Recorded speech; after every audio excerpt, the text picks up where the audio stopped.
Hello everybody and welcome to the very final video in the Rocket Lasso Utility Splines educational video series.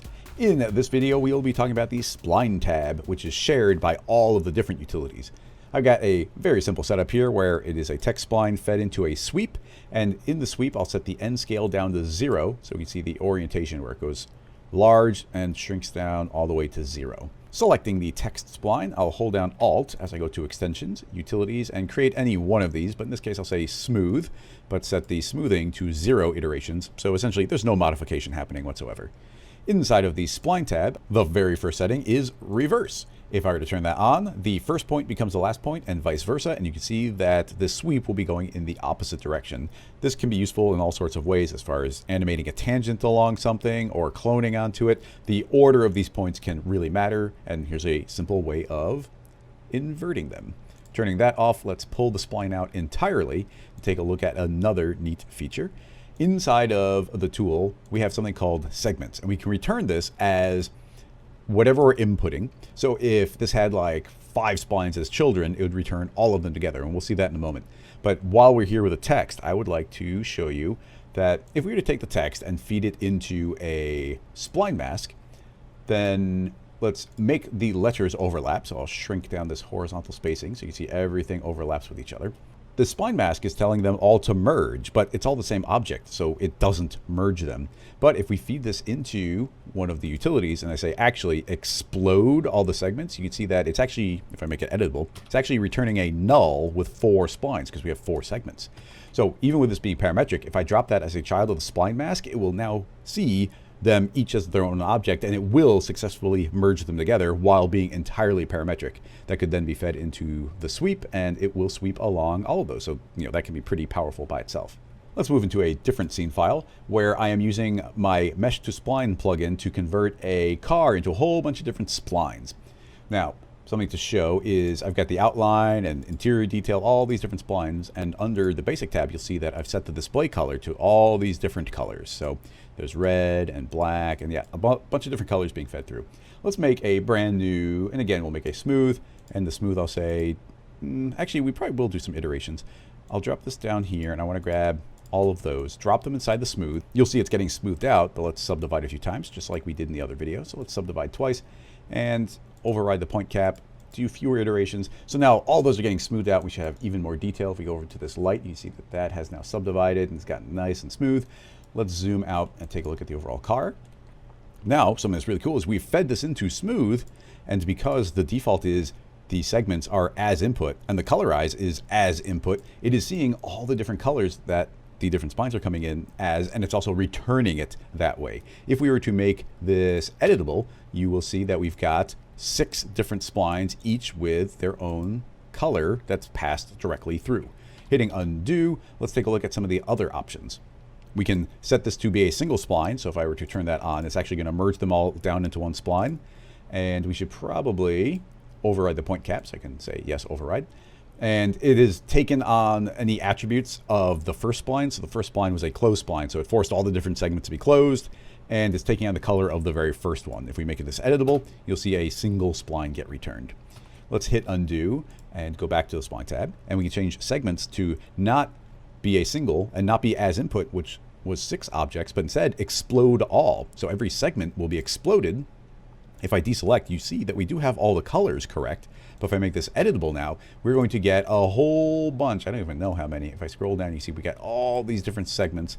There are almost 2,000 different segments, and each one takes on the name of the object it came from, and they're each individually getting the correct color from them as well. So let's hit undo and go back to spline. So that's exploding all the segments. Let's go back to as input, and now take a look at colorize. Under colorize, it's currently as input. So I'll lock this so I can deselect it, because of course while I have it selected, everything gets highlighted in orange. So locking that, I'll say colorize, yeah, as input is fine, but let's say no, don't take on any color, and you'll see it'll actually turn white because it's taking on the color of whatever the smooth is set to, which is just right now material, which is going to default to white like all splines would be. Moving back to spline, we also can colorize as random. Let's deselect that again, and you see that every single one of these different objects has been given a random color, along with the seed, which we can randomize and get different colors every time. We can change that to grayscale, and we'll get anywhere from black to white on all of those assigned, and we can change that randomly.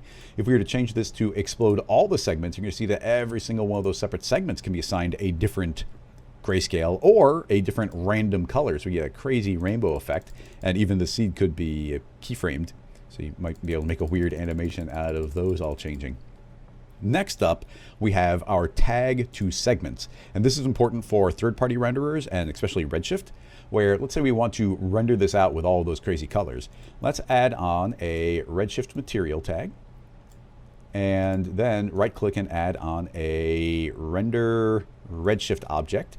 And under that tag, unlock, under this tag, I would like to see the curve as hair strands. So those will become hair strands. We want to be able to see that render. If I were to drag this in and turn on Redshift, we are not going to see anything. It's just not rendering. And that is because the Redshift tag does not filter down to children automatically. So that is what this setting is doing. So let me show you. If I were to make this editable, then you see we've got a bunch of splines as children, but they don't have the Redshift tag and it doesn't see them. But if we say, hey, filter this tag down to the children, now, well, first of all, we immediately see it render. And if I were to make this editable, you'll see that all those copies get their own Redshift tag applied, sharing the exact same settings as the parent one. So keep that in mind. Now that we are filtering the Redshift tag all the way down through the hierarchy, and we get all these crazy colors, if we go into the material, we can double click and search for user. And here's our color user data. If we feed that out into our color channel and look at which setting, well, the attribute will be an object display color. If we change that, close this now, you can now see that the colors from the object, no matter what they are coming through in Redshift, and they will render very, very quickly. So that's got 1,000,001 uses right there. And lastly, we've got the intermediate points, which you can use. Let's turn off Redshift here. Which are really straightforward to use. Honestly, I don't even think I have to demo it too much, but if we go into the text, let's say, and let's yank that out and not explode our segments, we'll do as input. We could tell the smooth or any of the utilities to reinterpret the points. If I enable that, it's now turned them into a B-spline, and it's subdividing via the adaptive method every 5 degrees. But we could say actually do it every 45 degrees. We change this to be cubic and subdivide every 5 degrees or every 1 degree. You can see how that will affect the subdivisions. So that can be very useful for smoothing something out in this alternative way, or if you're merging a bunch of different objects that have different intermediate points, then you can override it via this. And this could even subdivide in some sort of new way, which then gets fed. Let me show you. We could actually feed this smooth into another, and this will bake it down. Let's turn the second one off. We are now importing it as the baked line. So we're seeing the interpretation of the original one. So we could change this to be a little, not quite so many. And then the new one can reinterpret that and say, actually, after that happens, now it will be a B-spline. I don't know why you'd want to do that, but you can layer those up and manipulate the points on top of what came in previously. So just unlocking more possibilities. But anyway, that is going to wrap up the Utility Spline instructional videos. Be sure to check out the quick start video for some project-based examples. But otherwise, thank you for purchasing Utility Splines, and I'll see you in another video. Bye-bye.